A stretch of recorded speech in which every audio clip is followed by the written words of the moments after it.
Donc nous allons nous connecter avec monsieur Kevin Marc Valéry. Donc bonjour. Je ne sais pas s'il m'entend. Oui, je vous entends bien, pardon, j'ai activé le micro. Bonjour tout le monde.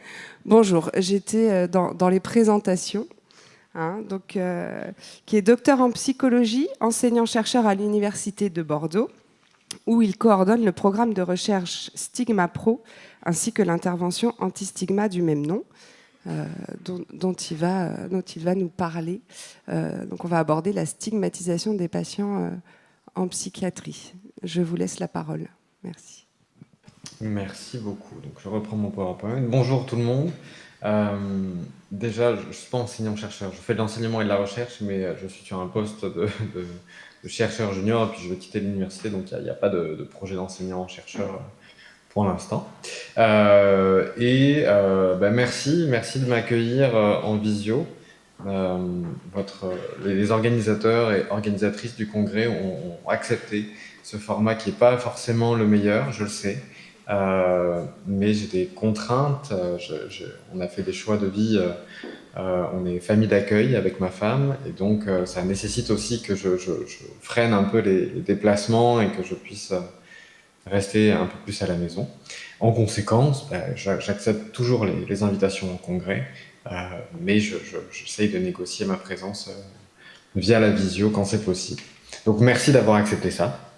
Vous l'avez dit, je suis Kevin Marc Valéry, je fais l'enseignement de la recherche, je coordonne le programme Stigma Pro. J'ai mis un peu toutes mes affiliations, tous les gens avec qui je travaille, tous ceux qui ont pu à un moment donné être associés à moi, comme des déclarations d'intérêt un peu. Okay. Alors, mon objectif aujourd'hui, c'est de vous présenter un peu cette question de la stigmatisation dans les pratiques en santé mentale, et j'aime bien commencer un peu par un peu de provocation, et puis comme je suis loin, personne ne va me lancer de stylo, donc je suis plutôt très content de ça. Les soignants se sentent-ils indispensables? Et ça a bien questionné un peu le sentiment d'utilité chez nous, les soignants. Dans les nombreuses études qu'on a menées dans le cadre du programme de recherche Stigma Pro, on s'est posé cette question, enfin on a posé cette question à environ 400 soignants en tout.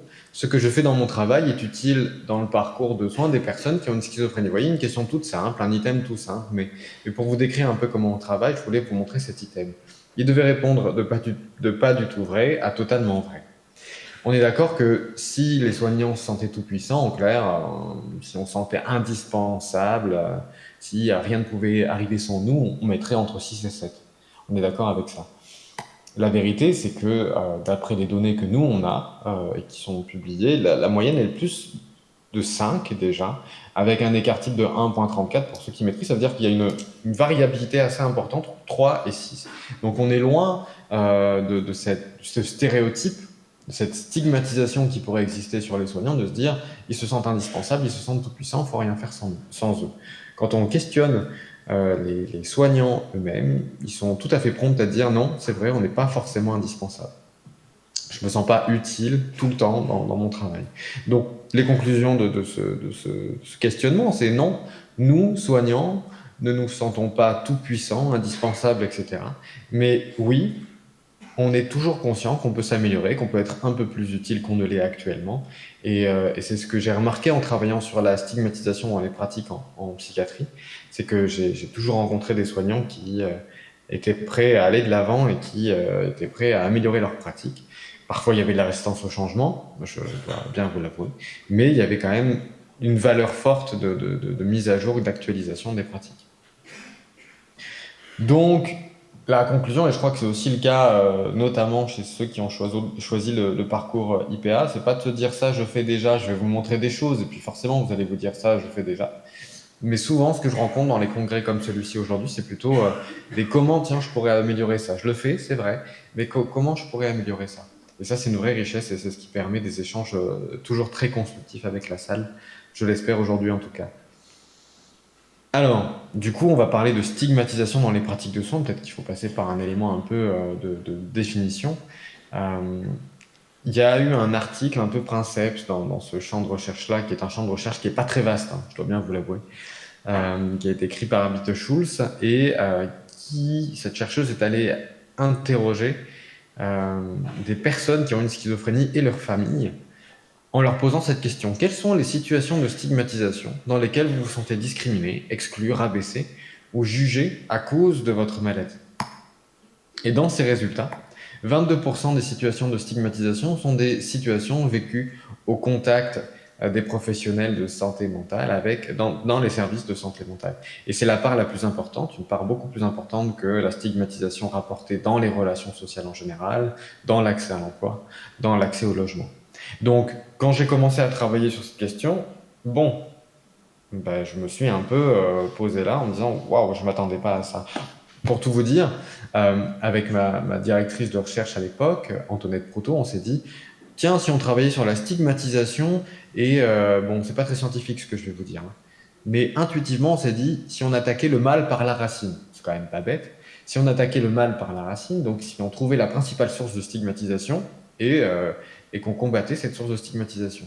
Et quand on est allé voir dans la littérature et qu'on a vu, en fait, c'est nous, la principale source de stigmatisation, ça nous a fait poser des questions en se disant, ouais, faut peut-être balayer devant notre porte avant d'aller dire à la population générale, n'ayez pas de stéréotypes, tout ça. En fait, peut-être que moi-même, en tant que professionnel, je dois balayer devant ma porte.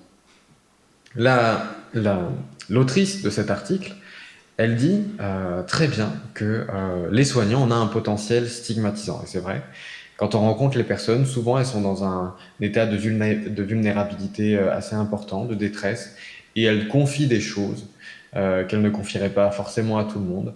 En conséquence, ça nous procure un certain pouvoir, cette asymétrie-là nous procure un certain pouvoir qui fait que parfois un tout petit faux pas, un mot de travers, va résonner de manière très importante dans la santé mentale de la personne qu'on accompagne.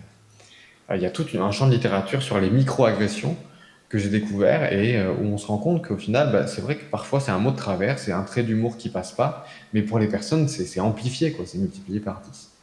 L'autrice, elle dit aussi, fort heureusement, qu'il y a un fort potentiel déstigmatisant chez les soignants, parce que justement, dans ce moment de vulnérabilité-là, dans ce moment de détresse, un bon mot, une bonne attitude, une bonne posture, pareil, ça a un effet décuplant et ça peut avoir un effet extrêmement positif dans la santé mentale de la personne qu'on accompagne. Donc quand j'essaie d'expliquer ça à mes étudiants, j'essaie de reprendre ce que mon fils de 8 ans dit souvent, parce que, peut-être que vous aurez la référence, mais il me dit qu'un grand pouvoir implique de grandes responsabilités. Donc ça vient de Spider-Man, et j'ai pas trop compris d'où ça venait dans Spider-Man, enfin, vous aurez peut-être mieux la rêve que moi, mais un grand pouvoir implique de grandes responsabilités, c'est exactement ça. C'est que cette position-là de soignant nous confère un grand pouvoir, et donc nous avons la responsabilité d'en faire de ce pouvoir la meilleure chose possible. Par contre, c'est un pouvoir, donc en effet, il peut être extrêmement dévastateur. Alors, il y a des conséquences, je ne vais pas vous faire un peu la revue de littérature, ce ne serait pas très intéressant comme ça en ligne, vous imaginez bien, mais il y a des conséquences pour les personnes et pour leurs proches, pour les familles, mais pas que les familles, les conjoints, les amis, tout ça. D'abord, il y a des conséquences sur la symptomatologie. Plus la personne se sent stigmatisée et plus la symptomatologie va s'exprimer, va être grave, va être délétère. Ça va avoir un impact délétère aussi sur le bien-être mental, forcément, c'est relié à la symptomatologie. Ça va avoir un impact, cette stigmatisation dans les pratiques des professionnels de santé mentale va avoir un impact sur le fonctionnement de la personne, son fonctionnement social et professionnel. Et ce qui nous intéresse peut-être encore plus, sur son adhésion aux soins, plus elle perçoit de stigmatisation dans les pratiques, moins elle va vouloir être accompagnée par ces pratiques en santé mentale. Néanmoins, il a été important pour moi, parce que je suis psychologue clinicien, je travaille à l'UNAFAM, je travaille auprès des familles, je travaille auprès des personnes. Il a été important pour moi aussi d'aller voir quelles étaient les conséquences de ces pratiques stigmatisantes sur moi, sur nous, sur les soignants, parce que vous me direz, peut-être vous, mais moi je ne crois pas avoir croisé dans mes études ou sur le terrain des soignants qui ont fait ce métier pour être des pervers, pour asseoir leur pouvoir sur les personnes, pour les manipuler, pour exercer vraiment de la violence. Je crois pas. En tout cas, moi, je suis peut-être naïf, vous allez me dire, mais j'ai pas croisé de professionnels qui partaient de ce postulat-là. Et il y a des études sur les conséquences de ces pratiques-là sur les professionnels. Sûrement que vous en parlez aujourd'hui pas mal, parce que c'est une question aujourd'hui. La communauté internationale vise l'abolition des pratiques coercitives, donc forcément, ça reste une question importante. Mais il y a des études faites sur l'utilisation de ces pratiques. Vous connaissez Vol au-dessus d'un nid de coucou, peut-être que vous connaissez aussi les suites sur Netflix, mais il y a cette idée que, ce stéréotype que nous, les soignants, lorsqu'on met en place des pratiques coercitives, lorsqu'on attache, lorsqu'on isole, on est un peu comme cette infirmière dans Vol au-dessus d'un nid de coucou qui, plutôt très froide, sans émotion exprimée, tout ça, donc c'est un peu le stéréotype que vont avoir les personnes qu'on accompagne, que vont avoir le public, que vont avoir les familles concernant nos pratiques. Et en fait, il y a des études qui ont été menées sur ce que ressentent les professionnels de santé mentale lorsqu'ils appliquent des pratiques coercitives. Et vous voyez que l'émotion la plus prégnante ici, alors je me suis permis de refaire un schéma où la taille du mot est proportionnelle à l'intensité émotionnelle. La compassion est au premier plan. Même si elle n'est pas perceptible, en fait, le professionnel, l'émotion qu'il déclare à ce moment-là, c'est de la compassion. De l'impuissance, parce qu'on se rend bien compte que ce n'est pas une pratique de soin, on n'est pas bête, on sait bien que ça ne va pas faire du bien à la personne. Néanmoins, on ne sait pas quoi faire d'autre, donc on ressent cette impuissance. De l'anxiété, parce que c'est toujours un moment de stress, du chagrin, de la colère, de la rage, de la culpabilité. Il y a même des émotions avec lesquelles les collègues sont vraiment pas bien. Notamment, vous voyez ici, je ne sais pas si vous voyez ma flèche, mais il y a une émotion de puissance. C'est-à-dire que les collègues, certes, ils sont plutôt lucides quand on attache quelqu'un, quand on s'y met à 15, quand on l'isole. Ben ouais, il y a un sentiment de puissance, forcément, on se sent puissant. Ça ne veut pas dire que les collègues, ils sont à l'aise avec ce sentiment-là, mais ils sont assez lucides et ils ressentent ce sentiment-là. Et je ne suis pas sûr qu'ils aient fait ce métier pour ressentir la puissance. Il y a de la honte, il y a du désespoir, et alors il y a une autre émotion intéressante, c'est l'indifférence. C'est des professionnels qui déclarent qu'ils ont tellement utilisé cette pratique que maintenant ils ressentent de l'indifférence par rapport à ça. Ils sont très mal par rapport au fait de ressentir cette indifférence. Il y a une perte de sens des pratiques. Il y a possiblement aussi de la souffrance au travail derrière ce sentiment-là. Donc c'est très important d'en prendre conscience. Donc au final, la stigmatisation dans les pratiques en santé mentale, lutter contre cette stigmatisation au sein des pratiques, c'est lutter pour le bien-être des usagers, c'est lutter pour une meilleure considération des familles, et c'est aussi lutter pour de meilleures conditions de travail pour nous et pour les collègues qu'on a. Donc c'est pour ça qu'on a monté le programme Stigma Pro, qui est un programme de recherche à la base. On vise à réduire la stigmatisation dans les pratiques des professionnels de santé mentale, mais c'est aussi une intervention vu que je vais quitter la fac. Alors on avait prévu de la rendre disponible en 2025, mais en fait elle est d'ores et déjà disponible, on va bientôt en faire la promotion. Donc c'est une intervention, c'est comme une formation si vous voulez, qui vise à aider les professionnels à réfléchir sur ce potentiel stigmatisant qu'il y a dans certaines pratiques. Et puis il y a tout un tas de leviers anti-stigma issus des recherches qu'on a montées, qu'on active petit à petit, et qui permettent d'ouvrir, pas les yeux, parce que je crois que les professionnels sont assez lucides, mais de lever petit à petit les obstacles, les résistances au changement, et transformer ces obstacles en défis. L'idée, c'est vraiment de dire « Ah, telle pratique, ça demanderait plus de moyens, ça demanderait plus de personnel, on ne peut pas le faire. » Et bien plutôt se dire « Ok, là, on voit surtout les obstacles. Voyons le défi que ça représente avec les moyens qu'on a, avec le personnel qu'on a, de partir vers des pratiques jugées moins stigmatisantes. » Cette intervention a été construite de manière evidence-based. Ça veut dire quoi? Ça veut dire que c'est une intervention construite basée sur les preuves scientifiques. Donc c'est pour ça que Stigma Pro est un programme de recherche. À la base, il y a 3 ans de recherche fondamentale et 3 ans de recherche appliquée avant de construire ce programme-là. Hop, pardon, je ne voulais pas passer ici. Evidence-based, ça veut dire quoi? Ça veut dire qu'il y a des preuves scientifiques qui soutiennent cette intervention. On est en train de terminer, là, ce mois-ci, un essai contrôlé, randomisé, multicentrique autour de cette intervention. Donc, vous voyez qu'on essaye de faire les choses bien. Mais il y a eu une étude pilote avec des nouvelles méthodes en implémentation des interventions. Donc, on essaye vraiment de faire les choses propres parce que là, il ne faut pas se rater. C'est un sujet sensible, c'est un sujet tabou. Evidence-based, ça veut dire aussi que c'est construit en suivant les valeurs et les préférences des personnes concernées par cette intervention. Les valeurs et les préférences des personnes concernées par cette intervention, ça veut dire les valeurs et préférences des personnes, des professionnels sur le terrain. Ça veut dire que cette intervention, elle a été co-construite avec des professionnels de terrain, avec des psychiatres, des psychologues, des ergothérapeutes, des médiateurs santé-père, père aidant professionnels, des aides-soignants, des cadres, des directeurs d'hôpitaux. Donc vraiment tout un tas de professionnels qui nous ont rejoints pour co-construire cette intervention. C'est aussi fait avec les valeurs et préférences des usagers. Les usagers, alors nous, on a travaillé avec le Clubhouse de Bordeaux, qui a co-construit cette intervention, mais aussi les familles. Je travaille à l'UNAFAM, ça a été aussi l'occasion d'inviter des cadres de l'UNAFAM à co-construire cette intervention et les recherches notamment autour de cette intervention. Et puis on s'est aussi entouré d'experts de la stigmatisation. Certes, nous on est des chercheurs, on est un peu experts, mais il y a des experts de terrain, ce qu'on appelle l'expertise de pratique, de terrain. Donc on a demandé aux psychomes de nous rejoindre, de nous aider à construire ça. On a demandé à l'OMS, via le centre collaborateur de l'OMS en France, de nous rejoindre, de nous aider sur ces questions-là. Donc ce qui en fait une intervention normalement correcte. Le principal défi, c'était comment parler de stigmatisation là où c'est un tabou, comment ne pas braquer les professionnels sur cette question-là. Et ça, c'est plutôt ce qu'on a réussi grâce à toute cette collaboration entre tous ces acteurs-là. Alors concrètement, parce que je pense que vous vous posez la question, je vous parle de pratiques stigmatisantes, mais qu'est-ce que c'est? Qu'est-ce qui est stigmatisant dans nos pratiques? On a fait un travail de recherche et ça nous a poussé, cet aspect co-construit, vous savez, dont je vous parle, ça nous a poussé à faire de la recherche participative. C'est-à-dire qu'avant, nous, on utilisait les personnes concernées, les usagers, les professionnels comme des cobayes. Hein. On va pas, j'en suis désolé, je fais un mea culpa, mais vous étiez uniquement des participants des enquêtes. Voilà. On faisait des enquêtes, on faisait des expérimentations, on faisait des essais contrôlés randomisés, vous étiez uniquement des participants.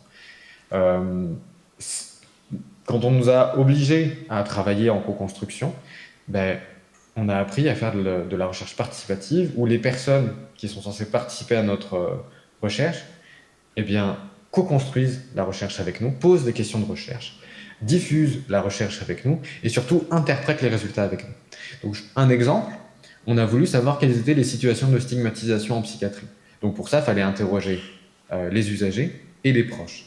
Et plutôt que d'en faire que des participants, on a fait des focus group avec des usagers, avec le Clubhouse de Bordeaux notamment, l'ancien logo, pour co-construire cette enquête. Donc en fait, c'est eux qui ont écrit l'enquête mot pour mot, nous on n'a rien touché.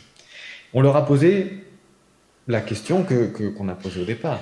Lors de votre parcours de soins en psychiatrie, dans quelle situation vous êtes-vous senti discriminé, jugé, exclu ou rabaissé parce que vous avez un diagnostic de santé mentale? Donc là, la seule modification par rapport à la question de départ qu'on a vue dans l'enquête de Schuss, c'est que là, on veut savoir quelles sont les situations, pas de stigmatisation en général, mais de stigmatisation vécue en psychiatrie. Là, ils ont généré du matériel pour 10 ans à peu près, donc il y avait entre 30, 40, 50 situations de stigmatisation générale. Et du coup, on en a retenu 10, qu'on a voulu 15, pardon, une sorte de top 15 des situations de stigmatisation vécues en psychiatrie en France. Et ce top 15, on a voulu derrière le valider dans un plus large échantillon. Donc vous voyez là, au final, si au départ il y avait juste pour construire l'enquête un groupe d'une dizaine d'usagers de psychiatrie formés un peu à la recherche, ce qu'ils ont co-construit ensemble comme enquête a été passé chez 159 usagers et 80 proches. Ces situations-là, ça nous a permis de savoir qu'une intervention anti-stigma, comme celle de Stigma Pro, doit cibler. Quelles sont les cibles quand on veut lutter contre la stigmatisation dans les pratiques en santé mentale? Qu'est-ce qu'on doit cibler? On a rangé ça, vous savez, on est des psychologues, moi je suis psychologue à la base, on a un peu des repères qui sont pensée, émotion, comportement. On a rangé ça un peu dans cet ordre-là, si vous êtes d'accord. D'abord, ce qu'on doit cibler quand on veut lutter contre la stigmatisation dans les pratiques en santé mentale, c'est des croyances stéréotypées. Notamment le pessimisme concernant le pronostic des personnes. Je crois que les personnes ne peuvent pas s'en sortir ou qu'il y a peu de chances qu'elles s'en sortent. Les stéréotypes d'incompétence. Avec un handicap psychique sévère, on peut finir qu'en ESAT en termes de travail. On ne peut pas viser plus haut. Donc, vous voyez, ces stéréotypes-là. Les stéréotypes de dangerosité qui existent toujours. Alors, moi, j'étais très impressionné parce que je sais que vous et moi, on a appris notre texte par cœur. Les personnes sont plus souvent victimes qu'autrices de violence. On connaît tous cette phrase par cœur, on l'a dit dès qu'on nous pose la question est-ce que les personnes sont dangereuses, etc. Néanmoins, les usagers sont venus poser cette question en disant mais nous, ce stéréotype de dangerosité, on le perçoit quand même encore chez les soignants. Ok, on n'est pas dangereux, mais pourquoi on nous isole? Ok, on n'est pas dangereux, mais pourquoi il y a tant de soins sans consentement? Si c'est ça, normalement, si on est moins dangereux que la population générale, ça devrait être équivalent à la santé somatique, alors que pas du tout. Donc c'est quand même des questions intéressantes qui sont venues poser. Des questions des stéréotypes de responsabilité, c'est de votre faute si vous ne vous en sortez pas, c'est la faute de vos parents si vous êtes malade, etc. Il y a encore ce type de stéréotype chez les soignants. Ou encore, les personnes ne sont pas capables d'avoir des relations intimes, ne sont pas capables de créer un lien romantique avec une autre personne, voilà, des croyances qui peuvent exister. Donc on cible ces croyances-là, on cible des ressentis aussi, parfois on a peur des personnes qu'on accompagne, parfois on est anxieux, parfois on méprise les personnes qu'on accompagne, on se sent supérieur, parfois on manque de compassion, on manque de chaleur humaine. Encore une fois, il y a plein de choses qui peuvent venir expliquer ça, on va le voir, mais ça fait partie de ce que les personnes et les familles ont observé chez nous. Donc moi, le premier, j'ai envie de me dire que je ne méprise pas les personnes que j'accompagne, que j'en ai pas peur, que ça ne me rend pas anxieux, que je fais preuve de compassion, de chaleur humaine. Mais le fait est que s'ils observent ça chez nous, il faut quand même qu'on se pose la question. Comment ils ont pu voir le mépris chez moi? Comment ils ont pu voir la peur chez moi? Comment ils ont pu interpréter mon comportement comme manquement de compassion? Et puis forcément, il y a des pratiques très précises. Il y a beaucoup de personnes qui ont rapporté que la pratique la plus stigmatisante selon eux, c'était de discréditer les plaintes somatiques. Et alors là, au Clubhouse, ils sont tous là, donc ils sont 150 à peu près, à me rapporter une histoire. Moi, j'avais mal au ventre, on m'a dit que c'était un délire, et en fait, c'était une appendicite. Ou alors, je boitais, on m'a dit que c'était les symptômes pyramidaux, en fait, c'était une entorse. Enfin, ils ont tous comme ça une histoire autour d'une plainte somatique qui n'a pas été prise au sérieux et qui, du coup, parce qu'on a mis ça sur le dos d'un symptôme psychique, a été discrédité. Le fait d'avoir des relations asymétriques, je suis le sachant, vous ne savez pas, je vous enseigne ce que je sais et suivez mon enseignement. C'est un peu cette relation asymétrique-là qui est critiquée par les personnes. Le fait de manquer de coopération ou de refuser de coopérer avec les personnes, de refuser de leur donner des explications, des informations sur leurs soins, de gérer de manière un peu inadaptée la communication avec les familles. La situation la plus rapportée, c'est « Ah, il est majeur, il a dit que vous ne deviez pas avoir d'informations, donc je ne vous en donne pas. » Et je raccroche. Donc ça, il y a beaucoup de familles qui rapportent ça. Et beaucoup de proches aussi qui rapportent que c'est arrivé à leur famille. Et puis viennent ensuite tout un tas de pratiques violentes et sans consentement. Je vous laisse comprendre ce qu'il y a derrière. Donc on pourra discuter de ces situations. N'hésitez pas à me poser des questions tout à l'heure, quand nous échangerons. Alors je me permets de faire un point aussi, parce que je fais de la recherche sur la stigmatisation en général. Je sais que parmi vous, il y a des gens qui travaillent avec les enfants. Et donc on a publié cette année un article. Si vous allez sur ResearchGate ou si vous me le demandez sur LinkedIn, tout ça, je vous l'enverrai avec grand plaisir. C'est un article sur les stéréotypes du TDAH, notamment qu'on est allé voir chez les neuropsychologues, qui sont censés être un peu les neuropsychologues, les spécialistes de tous ces troubles-là, TDAH, HPI, tout ça. Donc on est allé voir un peu les stéréotypes qu'il y avait chez eux. Et on a tenu, avec toute l'équipe, à écrire en français. D'habitude, on écrit en anglais. On a tenu à écrire en français pour que ce soit accessible au plus grand nombre de professionnels. On a même tenu à ce que la discussion, à la fin, ce soit une sorte de question-réponse sur ces stéréotypes. Est-ce que c'est vrai?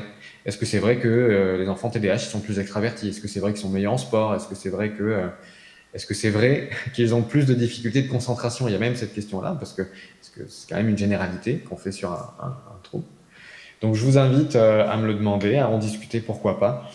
Et il y a bientôt un nouvel article sur ce sujet-là, toujours chez les enfants, sur le HPI, les stéréotypes qu'il peut y avoir sur le HPI chez les professionnels, notamment chez les neuropsychologues. Et du coup, la discussion de ces stéréotypes, que disent la littérature, que disent les preuves face à ces stéréotypes. Alors, dans toutes les études, que ce soit chez les enfants ou chez les adultes, on a trouvé à peu près les mêmes solutions. Donc c'est plutôt rassurant, parce que ça veut dire qu'on est dans un domaine où les solutions sont plus universelles que le problème, et que ces solutions sont applicables à tout type de public.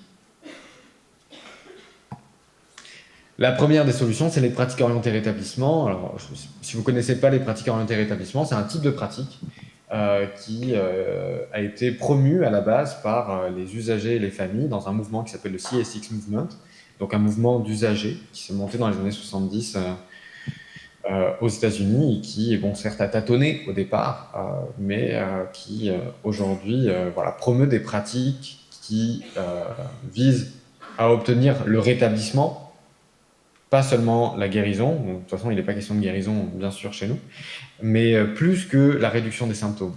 Avant, on avait une approche assez biologique de la pathologie en santé mentale. Il fallait réduire les symptômes et puis ensuite on remettait les gens en liberté. Sauf que si on fait que réduire les symptômes ou remettre les gens en liberté, on est sûr d'avoir une rechute dans les 3 mois qui viennent.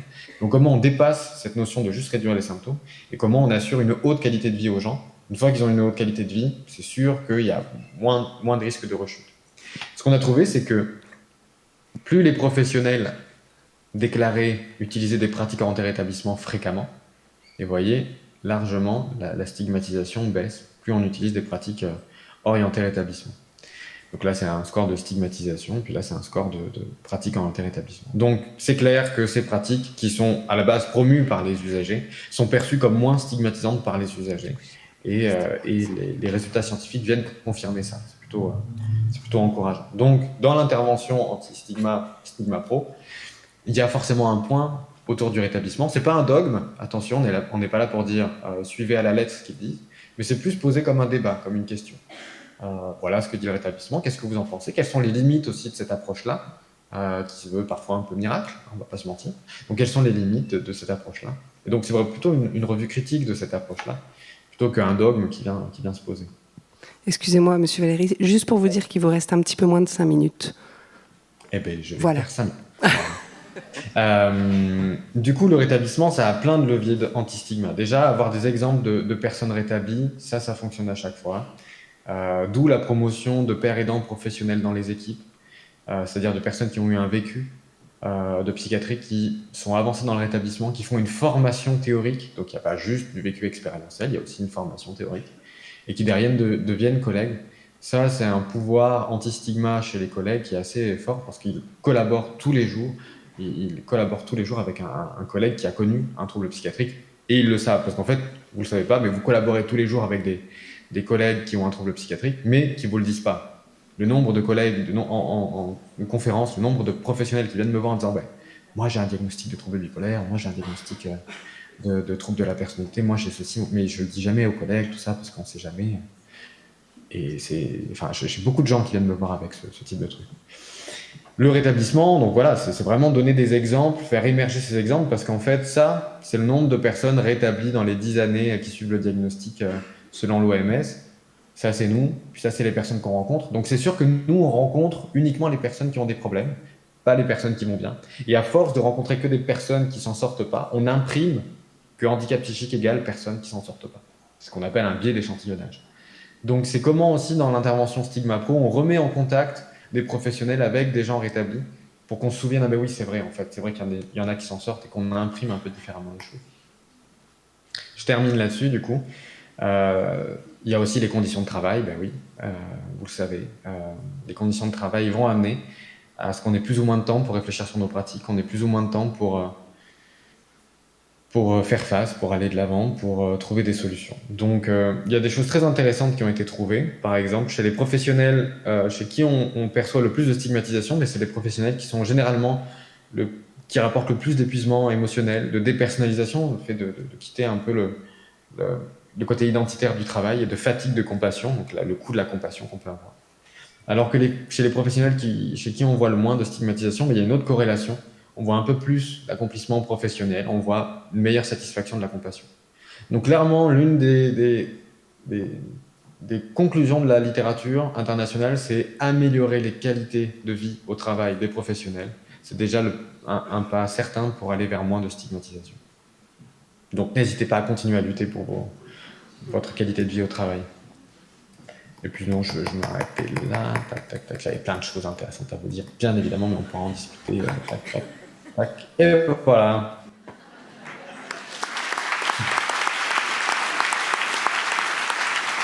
Merci. J'attends les applaudissements. Très gentil. Merci beaucoup. Désolée d'être un peu timé. Bien évidemment, on aurait aimé continuer. Et on a quelques minutes pour des questions, pour un échange avec la salle. Si vous avez des questions, je vois rien. N'hésitez pas. Je sais pas, vous voyez la salle ou vous voyez la salle? Oui, je vois la salle. Oui, d'accord. Ok. Franchement, ça prend à complet, c'est très joli. Bonjour. Pardon. Bonjour. Du coup, ma question autour de la stigmatisation, c'était sur les demandes d'intervention que vous pouvez avoir, parce que on pourrait se dire, c'est limité, un peu plus, on va dire, orienté sur les équipes qui accompagnent des populations adultes. Mais en fait, je voulais voir un petit peu avec vous ce qu'il en était de votre capacité d'intervention auprès des équipes de pédopsychiatrie. Parce que ce qui est intéressant, c'est que vous montrez finalement une étude qui porte sur les représentations autour du TDAH chez les neuropsychologues. Il y a aussi une étude qui est sortie il n'y a pas longtemps, en tout cas une revue de littérature sur le sujet, c'est assez riche. Donc il y a la question de la transition, par exemple, ado-adulte, où la notion de stigmatisation est vraiment importante, il faut qu'on la porte, il faut qu'on le travaille. Mais il y a aussi l'âge, la petite enfance, latence et l'adolescence qui finalement est concernée. Donc qu'est-ce qu'il en est de vos capacités d'intervention sur ces âges de la vie ? Donc merci pour la question. Alors c'est une très bonne question. Le fait est qu'on trouve que les solutions sont universelles. Donc en fait, les pratiques orientées rétablissement, elles sont valables aussi chez l'enfant. Les conditions de travail chez les professionnels, c'est valable aussi chez les professionnels qui travaillent chez l'enfant. Et il y a d'autres leviers dans l'intervention Stigma Pro, il y en a environ 6 ou 7, qui fonctionnent aussi chez l'enfant, d'après les données qu'on a. Maintenant, il y a une question de formulation différente de ces leviers chez l'enfant et de prise en compte différente, parce que vous n'êtes pas sans ignorer que les droits de l'enfant sont une grande question, pour moi notamment, puisque je suis aussi membre d'une association qui lutte contre les violences éducatives ordinaires et dans un mouvement, donc je connais plutôt très très bien ces questions-là, puis c'est aussi en tant que famille d'accueil des questions qui reviennent souvent. Donc c'est comment en tant que professionnel, en tant que personne impliquée, on va formuler ces arguments autrement. Moi, j'aurais tendance à dire, j'ai envie d'essayer. J'ai envie d'essayer là le format tel qu'il est posé, parce que le format de l'intervention, c'est pas une formation. C'est pas moi qui viens vous dire, qui vient prêcher la bonne parole, qui vient dire voilà comment il faut faire, voilà comment il faut pas faire. Pas du tout. On s'est rendu compte que ça servait à rien de faire ça avec les professionnels, puisque les professionnels, ils sont formés déjà.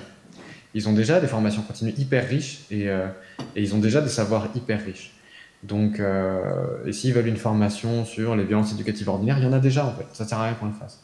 Donc en fait, notre intervention, elle est plus sous un format d'intervision avec certaines techniques pour débloquer les résistances. Mais du coup, ce serait pour moi un plaisir de tester ça, notamment sur la question des enfants et des ados. Voir si ce format-là d'intervision entre professionnels et de questions clés un peu autour des pratiques stigmatisantes permet d'être efficace et de faire avancer les choses. Donc je dirais pas non à une intervention auprès d'ados, auprès de professionnels qui travaillent avec des ados et des enfants. Ce serait intéressant de voir comment ça se met en place. Merci. Est-ce qu'il y a le temps pour une dernière question ? Il va falloir choisir. Bon, alors, une dame vous enverra un mail. Vous allez peut-être recevoir pas mal de mails. C'est super. Sinon, vous pouvez me suivre sur LinkedIn, c'est là où je mets en général toutes les informations et aussi je fais des résumés des articles qu'on écrit, parce que quand on les écrit en anglais, en général, ils ne sont pas lus. Donc, je me permets aussi de faire des résumés en français un peu dynamiques, parce que la diffusion du savoir, c'est une des missions du chercheur normalement, donc on est censé être bon là-dedans. Alors, il y a toutes les offres de formation qui peuvent suivre. Il y a une dernière question. Oui, bonjour Christophe. Moi, j'avais une question un peu plus... Je voulais savoir il y a une échelle de stigmatisation de 28 items où il y a une partie effectivement sur la stigmatisation, c'est j'ai entendu des choses négatives parce que j'ai une caractéristique, j'ose pas divulguer parce que j'ai une caractéristique, et il y a aussi quelques items qui sont assez intéressants, c'est ma maladie finalement a eu des conséquences positives sur ma vie. Elle m'a rendu plus ouverte, plus sensible, et je voulais savoir ce qu'il y avait en termes de recherche sur ce côté positif finalement d'un parcours de vie, de la maladie sur ton parcours de vie. Je sais pas si je suis clair. Si, c'est clair. C'est intéressant. Alors, ce sera moins dans mon domaine. C'est mon domaine aussi, mais c'est moins dans la stigmatisation. Dans les recherches sur le rétablissement, vous allez trouver ça. Il y a un modèle du rétablissement qui s'appelle CHIME, où c'est un modèle qui permet d'expliquer quels sont les processus qui permettent de faire avancer une personne dans son parcours de rétablissement. Vous savez, pour ceux qui connaissent pas trop, le rétablissement, ça se fait par étapes. Bon, il y a des allées, des venues, tout ça, on peut descendre et tout, mais ça se fait par étapes. Un peu comme les étapes que vous allez retrouver, c'est un peu stéréotypé ce que je dis, mais dans les alcooliques anonymes, vous savez, il y a des étapes qu'on doit passer pour petit à petit arriver plus qu'à l'abstinence, aussi à une compréhension totale de ce qui nous est arrivé. Donc il y a un modèle qui explique quels sont les processus qui font avancer sur ce chemin-là. Dans les processus, il y a tout un champ, une famille de processus qui s'appelle le sens, mettre du sens derrière ce qui m'est arrivé. Donc c'est mettre du sens derrière la maladie, mettre du sens derrière mon hospitalisation, mettre du sens parfois derrière la stigmatisation que j'ai vécue en psychiatrie, de la part des soignants, de la part des pratiques. Mettre du sens complexe, pas juste mettre de la colère, pas juste mettre de l'accusation, aussi comprendre un peu l'aspect multifactoriel. Et oui, si vous allez sur Internet et que vous cherchez la conférence TEDx de Carole-Anne Souffrant, qui est québécoise, elle dit quelque chose de très intéressant. Elle dit « La maladie a été un cadeau mal emballé de la vie ». Mal emballé, et forcément, vous comprenez pourquoi. Mais cadeau parce que ça l'a aidé à redéfinir ses valeurs, ses principes, et là où elle voulait aller dans la vie. Là où nous, quand on n'a pas de handicap psychique, ou qu'on n'a pas de maladie psychique, ça va nous arriver, mais quand on fera la crise de la quarantaine, la crise de la cinquantaine, et qu'on se dira « Ah, bah, j'ai pris un chemin, au final, est-ce que je l'ai pris parce qu'il s'imposait à moi, ou est-ce que je l'ai vraiment choisi ce chemin ?» Donc la maladie, elle pose un peu plus cette question, elle pose cette question un peu plus tôt parfois. Donc c'est intéressant d'aller voir ce qui se fait là-dedans. Et donc vous avez tout un tas de processus pour accompagner la personne à mettre du sens derrière ce qui lui est arrivé. C'est le modèle Scheim, vous avez dit au début? Non, quoi? Ouais, C-H-I-M-E. Ça veut dire carillon. Pour vous en souvenir, c'est comme dans Bienvenue chez les Ch'tis. Ça veut dire carillon parce qu'il y a plein de leviers qu'il faut activer pour faire sonner les cloches. Donc il y a plein de leviers dans ce modèle-là, il y a plein de leviers pour faire avancer la personne dans son rétablissement. Scheim. Un immense merci d'avoir pris du temps ce matin pour nous parler de vos travaux. Voilà, je pense qu'on peut vous applaudir très fort. Merci beaucoup. Et au plaisir de vous croiser une prochaine fois. Voilà, et au plaisir d'échanger. Merci beaucoup.